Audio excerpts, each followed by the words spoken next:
ஒரு தமிழ் திரைப்படம் முதலாக 1000 கோடி வசூல் பண்ணுறதுக்கான சான்ஸ் கிடச்சிருக்கு. இப்படி ஒரு பிரம்மாண்டமான வெற்றியை தமிழில் டாப் ஸ்டார்ஸாக இருக்கக்கூடிய ரஜினி, கமல், விஜய், அஜித்னு இவங்க யாரும் கொடுக்க போகிறதில்ல. இப்படி ஒரு சாதனையை படைக்க போகிற அந்த மகத்தான ஹீரோ யார் அப்படிங்கிறத தெரிஞ்சுக்க வீடியோவை கடைசி வரைக்கும் பாருங்கள். என்னதான் தமிழில் நல்ல நல்ல படங்கள் கொடுத்துட்டு வந்தாலும் இப்போ வரைக்கும் 1000 கோடி வசூல் அப்படிங்கிறத எந்த திரைப்படமும் எட்டினதில்லை. தமிழ் இயக்குனர் அட்லி ஜவான் திரைப்படம் மூலமாக 1000 கோடி கிளப்பில் இணைஞ்சிட்டாரு. ஆனால் ஒரு தமிழ் திரைப்படம் இப்போ வரைக்கும் 1000 கோடி அடிக்கலை.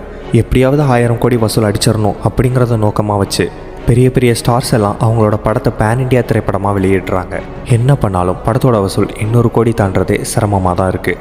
ரஜினி, கமல், விஜய், அஜித், விக்ரம், தமிழில் பல ஸ்டார்ஸ் சேர்ந்து நடித்த பொன்னியின் செல்வன், இப்போ கடைசியாக சூர்யா நடித்த கங்குவான்னு வெளியான எல்லா பேன் இண்டியா திரைப்படமும் 1000 கோடி அப்படிங்கிற வசூலை தொடவே இல்லை. ஆனால் இப்போ நம்ம தமிழ் திரைப்படம் ஒன்றுக்கு 1000 கோடி வசூல் அடிக்கிறதுக்கான வாய்ப்பு கிடச்சிருக்கு. ஆனால் இதை பண்ண போகிறது மிகப்பெரிய ஸ்டார்ஸ் இல்லை, விஜய் சேதுபதி என்னும் மக்கள் நட்சத்திரம். அவர் சமீபத்தில் நடித்த மகாராஜா திரைப்படம் சூப்பர் டூப்பர் ஹிட் அப்படிங்கிறது நம்ம எல்லாருக்குமே தெரியும். தியேட்டரில் நல்லா ரெஸ்பான்ஸ் கிடச்சி பின்னால் ஓடிடியில் நெட்ஃப்ளிக்ஸில் ரிலீஸ் ஆனதுக்கப்புறம் உலக அளவில் அது ரொம்பவே ஃபேமஸ் ஆச்சு. உலக அளவில் அதிகம் பார்க்கப்பட்ட திரைப்படங்களில் 5வது இடத்தையும் பிடிச்சது. இப்படி ஒரு சிறந்த படைப்புக்கு மேலும் பலம் சேர்க்கிற விதமாக இன்னொரு ட்ரீட் ஒன்று அமைஞ்சிருக்கு. அது என்னன்னா, மகாராஜா திரைப்படம் சைனாவில் இப்போ 40,000 ஸ்க்ரீன்ஸில் திரையிட போகிறாங்க.